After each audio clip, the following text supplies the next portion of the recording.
adik-adik, selamat datang di Manhwa Universe. Di video kali ini kita akan melanjutkan Manhwa Gang Ngetrol. Yang belum nonton part sebelumnya, linknya tidak ada di deskripsi. Di chapter sebelumnya, Ji-young diberikan kemampuan dari malaikat, yaitu Divine Descent. Kemampuan ini bisa menggunakan kekuatan dari para pahlawan terdahulu dengan menggunakan poin plausibility yang dimiliki Ji-young. Di saat itu dirinya bertemu dengan ras Balmond karena melihat kilatan cahaya di hutan. Tepat sekali. Aku ingin menguji skill ini kepada salah satu Balmond ini, kata Ji-young. Di tempat lain, semua para pekerja rodi alias penambang, mereka merasakan dirinya sudah dibodohi karena iming-iming jadi sultan jika menambang di sini. Bocah tersebut berniat ingin kabur dari tambang. Akan tetapi dirinya melihat salah satu rekannya ditahan seseorang yang ingin mencoba kabur dari sana. Di saat itu Lucy berada di sana untuk mengatakan ke bocah ini jika dirinya kabur maka akan melanggar kontrak kepada para petinggi di daerah tersebut dan akan dicap sebagai kriminal di kota. Parjo juga mengatakan nikmati saja kerja di tambang ini karena kita punya utang. Akhirnya adik kecil ini kembali melakukan pekerjaannya walau sedih dan mengeluh demi bayar hutang. Hingga suatu saat dirinya mendapatkan titel baru, yaitu Persistent Miner. Karena sudah mencapai level 5, dirinya menambang di tempat tersebut. Di saat itu salah satu aura mulai memperhatikan bocah ini, yaitu Longest Burning Flame. Dirinya mempunyai pendapat baik karena bocah ini paling banyak menambang besi. Di lain sisi akhirnya Ji-young mengaktifkan skill hero-nya. Dirinya memilih Knight of Honor yang disebut Farhan. Seorang roh pahlawan akan memberikan semua skillnya kepada Ji-young. Ji-young juga mendapatkan sebuah pedang dan perisai dari roh tersebut yang membuat iblis terkejut melihat Ji-young. Iblis mengatakan bahwa roh tersebut sangat kuat karena dirinya pernah melihat bawahannya dihabisi oleh Knight of Honor atau Farhan. Baiklah, mari kita mulai solo versus squad, kata Ji-young ke arah Balmond. Ji-young tahu bahwa Balmond ini adalah salah satu penguasa di wilayah tersebut. Dirinya sempat diberitahu bahwa ada jalan pintas untuk menuju ke kota selanjutnya. Namun ada resikonya, tempat tersebut dihuni oleh para orc. Setelah itu Balmond tersebut mulai menyerang ke arah Ji-young, namun dengan mudahnya ditangkis oleh Ji-young. Jadi begini cara menggunakan skill para hero tersebut, kata Ji-young. Dan akhirnya Ji-young mulai membalas serangan tersebut dengan mode Combat Conviction of Justice. Ji-young langsung mulai menebas dengan kekuatan penuhnya hingga meratakan semua para orcs tanpa sisa. Akan tetapi malaikat tidak percaya bahwa Ji-young bisa menggunakan skill hero ini di luar perkiraannya. Karena manusia tidak bisa mengeluarkan skill tersebut dengan daya hancur yang besar. Namun dirinya paham situasi ini karena dirinya dikirim untuk Ji-young, yaitu untuk melihat perubahan besar pada game ini. Di malam hari kedua makhluk ini akhirnya tertidur karena capek ngebacot terus. Ji-young masih melihat skillnya yang baru bahwa ada kekurangan dan ada kelebihan. Karena skillnya dulu adalah bisa membeli item yang OP dengan plausibility yang ia punyai. Karena selalu ketergantungan dengan item, Ji-young sudah tidak stabil dalam bertarung. Hingga ia mempunyai skill baru, yaitu Divine Descent, untuk mengurangi masalah tersebut. Akan tetapi untuk pemakaian poin plausibility sangat besar untuk beberapa menit saja. Ji-young masih menganggap skill ini juga memiliki kekurangan hingga suatu saat malaikat datang menghampiri Ji-young. Dirinya juga bercerita ke Ji-young bahwa roh hero yang dipakai Ji-young sebelumnya adalah Farhan. Karena dirinya seorang kesatria yang hebat, jadi wajar menggunakan plausibility yang besar. Di tempat lain, di kerajaan Marun, Saat ini kondisi kerajaan tersebut masih buruk karena masalah internal. Akan tetapi banyak kerajaan yang menganggap kerajaan Marun masih kuat dan kokoh. Dari geografisnya saja, kerajaan Marun berada di tengah benua dan mendapatkan posisi yang strategis. Jadi wajar saja para pedagang dan JM berada di sana. Hingga suatu saat, salah satu orang tidak terima karena dirinya sudah banyak memborong item, namun tidak dapat mendapatkan bonus.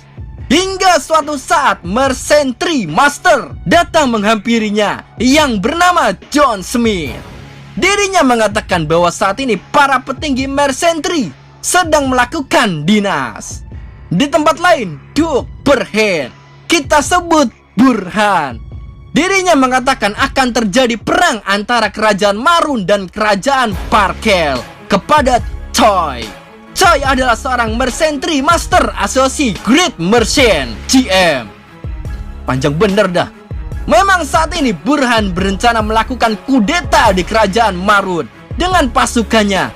Walau kerajaan Marun adalah pusat server di Arcadia dan lokasi yang strategis di semua benua, namun di mata para pedagang, dia adalah sosok jenius dan menguntungkan dalam berbisnis.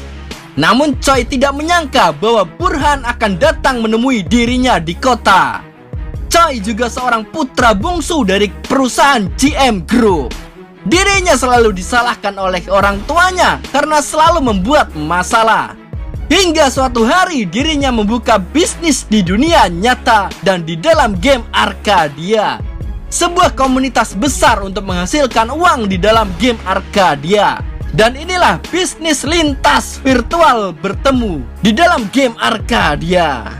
Memang saat ini Burhan ingin bekerja sama dengan Choi untuk membeli semua hasil panen, yaitu gandum, di kerajaan Marun. Dan Choi diberi sebuah wewenang untuk mengurus persediaan logistik di kerajaan Marun. Kesepakatan tersebut akhirnya diterima Choi untuk menguasai pasar di kerajaan Marun dan mengendalikan perekonomian di sana. Ya, ini adalah bisnis besar yang didapatkan Choi sebagai petinggi di Mercenary. Dirinya juga memberitahu bisnis ini ke John Smith. Namun John Smith memberitahu jangan gegabah melakukan sebuah tindakan. Akan tetapi Choi tidak peduli. Asalkan bisnisnya sukses, maka dirinya bisa diakui oleh ayahnya. Sementara itu, Ji-young sudah sampai di kota dan menemui Count Broken. Dirinya seorang anggota keluarga Imperial rank 3. Ji-young menyerahkan surat rekomendasi yang diberikan Mikhail waktu lalu. Akan tetapi surat tersebut malah dirobek oleh Broken dan menanyakan kenapa Ji-young diutus untuk pergi ke sini. Ji-young tahu bahwa Broken hanya ingin menanyakan secara langsung ke Ji-young kenapa dia diutus ke kerajaan. Ya, Ji-young hanya mengatakan bahwa tidak tahu karena Mikhail hanya ingin Ji-young menemui Broken. Hal tersebut malah membuat Broken ngakak karena orang yang ingin bertemu dengannya adalah orang yang penting saja. Memang saat ini kerajaan dalam situasi kacau karena mungkin akan terjadi perang antara kerajaan Marun dan Parkel. Setelah itu Broken meminta ide dari Ji-young atas masalah ini dan akhirnya Ji-young memberikan solusi antara mudah dan sulit. Ji-young mengatakan bahwa untuk menyarankan membunuh salah satu petinggi kerajaan, yaitu Burhan, karena dirinya menghilang di saat kondisi kerajaan sedang kacau. Akan tetapi Broken ngakak kembali karena mendengar ide tersebut. Broken meyakinkan bahwa untuk membunuh Burhan sangat sulit karena pengawalnya sangat banyak dan kuat. Mereka berjaga 24 jam untuk melindungi Burhan. Akan tetapi tidak ada seseorang pun bisa membunuh Burhan sampai saat ini. Ya, Ji-young mengajukan diri sebagai eksekutor untuk membunuh Burhan di misi kali ini. Akan tetapi Broken ragu melihat Ji-young. Mungkin Ji-young tidak akan bisa menggores ke arah Burhan. Broken menanyakan apa yang akan direncanakan Ji-young untuk membunuh Burhan. Kau ingin tahu caranya ya? Apa kau pikir aku tidak bisa? Kata Ji-young. Setelah itu, Broken mengajak Jaehyung ke suatu tempat. Dirinya mengajak Jaehyung untuk sparring melawannya. Ya, Broken langsung mengeluarkan aura yang mematikan di dalam. Jaehyung mulai menggunakan skill Divine Descent, Weathering Cry, Covelus. Jaehyung merasakan aura roh hero mulai memasuki dirinya.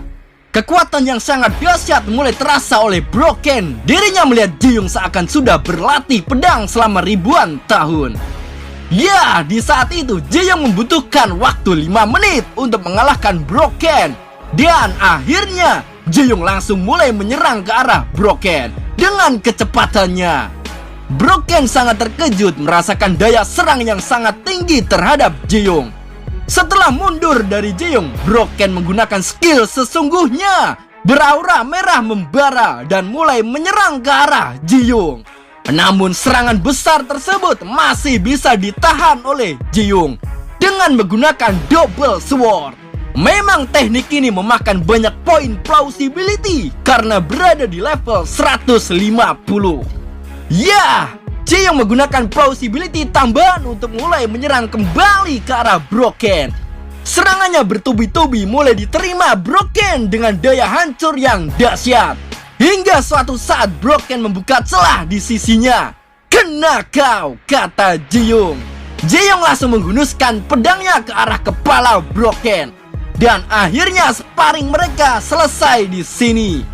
Memang saat ini pemakaian plausibility milik Jaehyung sangat banyak. Jaehyung juga mendapatkan gelar karena berhasil mengalahkan seorang master yang berada di level yang tinggi. Di saat itu, malaikat juga memperhatikan pertarungan Jaehyung dan dirinya mengatakan bahwa jika Jaehyung sangat menikmati pertarungan ini. Akan tetapi bagi Broken, dirinya kena mental bahwa sudah dikalahkan oleh seorang bocah. Dirinya juga tidak melihat arah serangan Jaehyung sebelumnya. Dan mungkin jika pertarungan ini asli, maka dirinya akan mati dengan cepat. Setelah itu, Broken meminta diberitahu apa yang ia kejar dalam menggunakan pedang. Jaehyung hanya menjawab, angin. Karena kekuatan angin jauh lebih cepat dan tajam melebihi apapun. Ya, tanpa pikir panjang, Broken mulai latihan lagi demi mencapai kecepatan angin tersebut. Anjay. Beberapa saat kemudian, Broken mulai menanyakan misinya ke Jaehyung. Apakah dirinya yakin untuk membunuh Burhan dengan tangannya sendiri? Jaehyung menyanggupinya jika Burhan di posisi jahat dan mengancam, maka tugasnya yang akan membunuhnya. Di saat itu, Jaehyung menanyakan tentang Gordion Knot ke Broken. Akan tetapi dirinya tidak tahu apa yang dimaksud Jaehyung. Jaehyung menjelaskan bahwa Gordion Knot adalah sebuah simpul yang rumit yang susah dibuka. Akan tetapi ada satu metode yang paling sederhana untuk membuka simpul tersebut, yaitu dengan memotongnya. Karena memotong akan jauh lebih mudah jika membuka secara terperinci. Memang awalnya Broken ragu dengan idenya Jaehyung, akan tetapi saat ini tidak ada pilihan lagi selain mengikuti solusi dari Jaehyung. Di mata Broken, Jaehyung adalah seorang yang akan ditakuti di dunia Arcadia karena kemampuan berpikirnya dan kemampuan berpedangnya sungguh melebihi ekspektasi orang lain. Dan akhirnya Jaehyung pergi dari tempat tersebut dan melihat ada pembaruan quest untuk membunuh Burhan. Gimana bos? Apakah kita akan baku hantam lagi? Kata iblis. Akan tetapi malaikat berpikir Jaehyung untuk tidak membunuh orang lagi. Ya, memang dua makhluk ini selalu berselisih pendapat dan selalu bertengkar. Malaikat menyarankan untuk memberikan pemberitahuan atau menantang Burhan di arena, karena hal ini lebih adil jika ingin orang tersebut mati atau tidak. Ya, memang rencana tersebut sangat bodoh jika dilakukan, kata iblis. Kenapa tidak langsung hajar saja dan selesai masalahnya? Memang saat ini Jaehyung tidak ingin langsung membunuh Burhan. Jaehyung ingin melihat lebih dalam lagi akar dari permasalahan ini. Kenapa bisa terjadi konflik? Di dalam peperangan pasti ada keuntungan di dalam. Di dalam peperangan yang akan terjadi, Jaehyung lebih memilih pihak yang akan menguntungkan dirinya. Sungguh cerdik dan licik. Itulah nickname Dex yang saat ini digunakan Jaehyung. Di lain sisi, di markas GM Group, Choi Song-yung selaku bos di sana sangat kesal melihat kompetitornya nilai sahamnya naik terus. Padahal 5 tahun yang lalu PT Ajin Corporation masih sama dengan PT miliknya secara nilai saham. Dirinya melihat potensi besar dari Dreamor yang membuat PT Ajin lebih populer di electronic game. Dirinya memutar otak agar tidak ketertinggalan jauh dari PT Ajin. Jika tidak berkembang maka bisnisnya akan bangkrut. Setelah itu datang anaknya yaitu Choi Jae-kyu. Dirinya meminta 8 miliar won untuk modal usahanya. Akan tetapi bapaknya ragu untuk memberikan uang sebesar itu karena sebelumnya Choi juga meminta hal yang sama. Keesokannya Choi datang kembali memberikan semua proposal ke bapaknya untuk melakukan bisnis selanjutnya. Jika bisnis ini lancar di Arcadia, maka dirinya mempunyai wewenang di dalam game tersebut. Choi meminta 50 miliar won ke bapaknya untuk modal usaha. Akhirnya bapaknya menuruti permintaan tersebut, walau ini adalah permintaan terakhir untuk bisnisnya kali ini. Hal tersebut membuat Choi senang bahwa proposalnya diterima bapaknya. Di dalam game saat ini, di kediaman Burhan, datanglah seorang dari kerajaan Hermal, yaitu Sir Leonid. Adalah seorang utusan dari kerajaan tersebut. Dirinya memberikan surat kepada Burhan yang isinya sebuah perjanjian. Jika peperangan ini akan berujung kemenangan, maka wilayah Hyrule harus menjadi milik kerajaan Harmel. Maka dari itu kerajaan Harmel akan membantu dalam peperangan ini. Itulah inti dari surat tersebut. Memang saat ini wilayah Hyrule berada di pegunungan, jadi wajar untuk menjadikan wilayah tersebut menjadi pertahanan yang sangat kuat. Akan tetapi ada kemungkinan kecil ini adalah sebuah jebakan atau meminta wilayah dataran tinggi saja. Akan tetapi Burhan menyetujui permintaan tersebut dan menantikan sebuah aliansi besar dalam peperangan. Memang dirinya masih di bawah satu orang, akan tetapi dirinya merasa sudah di atas dunia. Memang saat ini kerajaan Maron dipimpin oleh seorang bocah 8 tahun yang tidak tahu apa-apa. Burhan hanya menunggu momen untuk menggulingkannya saja. Di saat itu Choi datang menemui Burhan secara langsung. Dirinya sudah banyak membeli persediaan makanan dengan jumlah yang besar dan memotong semua rute distribusi ke arah kerajaan. Dengan begitu perekonomian bisa dikendalikan. Akan tetapi Choi menanyakan soal kesepakatan tempo lalu, karena saat ini Mercenary sudah banyak mengeluarkan modal yang besar pada bisnis ini.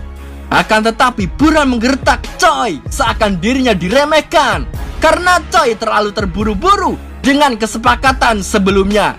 Jadi apa kau meragukanku? Kata Burhan. Setelah itu Choi sangat kesal dengan NPC ini. Kenapa dirinya bisa takut? Karena memiliki kesepakatan sebelumnya. Jika rencana bisnisnya akan berhasil, maka dirinya bisa mengatur perekonomian game Arcadia dan mendapatkan keuntungan yang besar. Di saat itu Ji-young datang ke sana tanpa diketahui orang. Dirinya juga melewati Choi di sampingnya dan ingin menemui Burhan. Choi juga berniat memanggil orang tersebut dan mengejarnya. Akan tetapi Ji-young sudah cepat menghilang dari pandangannya. Choi mengira bahwa orang tersebut adalah seorang newbie yang baru datang kemari karena dari tampilannya saja, bukan menandakan seorang bangsawan. Choi sangat penasaran dengan orang tersebut sampai dirinya mengutus 2 orang misterius untuk mengawasinya. Dirinya berpikir akan melenyapkan orang tersebut jika mengacaukan rencana bisnisnya. Sementara itu Ji-young sudah sampai di hadapan Burhan. Ji-young memberikan surat rekomendasi kepadanya. Lalu Burhan menanyakan, apa tujuanmu datang ke sini? Ji-young hanya mengatakan bahwa akan membunuh Broken. Itulah kata yang diucapkan Ji-young. Ji-young juga memberitahu bahwa untuk mencegah peperangan ini hanya dengan membunuh Burhan. Di saat itu Ji-young membocorkan informasi jika untuk mencegah peperangan ini hanya dengan membunuh Burhan. Akan tetapi Burhan tidak percaya dengan perkataan Ji-young tanpa tanda bukti. Namun Ji-young menegaskan bahwa harusnya Burhan sudah tahu jika sudah banyak bukti melakukan pembunuhan terhadap dirinya. Iblis juga memberitahu Jaeyoung bahwa harus membunuh Burhan, bukan Broken. Ya, Jaeyoung juga mempunyai rencana lain, makanya dua makhluk ini agar tetap diam dan memperhatikan saja. Setelah itu, Burhan penasaran kenapa dirinya diberikan informasi ini kepadanya. Jaeyoung memberikan kepercayaan kepada Burhan bahwa raja yang cocok adalah dirinya, bukan seorang bocah yang tidak tahu politik yang memimpin negeri. Mendengar perkataan tersebut membuat Burhan sangat senang dan menanyakan identitas Jaeyoung siapa. Jaeyoung menjelaskan bahwa dirinya hanya seorang player yang bernama Dex. Setelah itu, Burhan mengajak bekerja sama dengan Jaeyoung. Mungkin kedepannya Burhan dan Jaeyoung mempunyai rencana lain. Jadi intinya, Jaeyoung bertemu dengan Burhan hanya ingin memberikan informasi pembunuhannya. Jadi Burhan bisa membuat rencana lain lagi. Ya, memang dua makhluk ini tidak bisa menebak rencana Jaeyoung ke depannya. Jaeyoung tahu bahwa perang akan terjadi dan tidak bisa dihentikan lagi. Akan tetapi dirinya tahu akan satu hal yang pasti, yaitu mengumpulkan plausibility yang sangat besar dari peperangan ini. Sama seperti kejadian pertarungan Slam yang lalu. Jadi jika ada peperangan akan menguntungkan bagi Jaeyoung, maka dari itu Jaeyoung mendukung dua pihak tersebut untuk perang dan mendapatkan 2 kali lipat plausibility dari sana. Ya, memang rencana ini di luar perkiraan iblis. Bahkan seorang raja iblis pun masih harus belajar kepada manusia. Di saat itu datang 2 orang misterius sebelumnya yang diutus Choi. Dirinya ingin berbicara dengan Jaeyoung. Hahaha, nampaknya ada pelanggan baru, kata Jaeyoung. Dan setelah itu Manhwa ngetrol bersambung di sini. Semoga kalian gak paham dengan ceritanya. Sorry guys jika ada kesalahan kata maupun cerita. Dan dukung terus Manhwa Universe Indonesia dengan like dan subscribe. See you in the next video.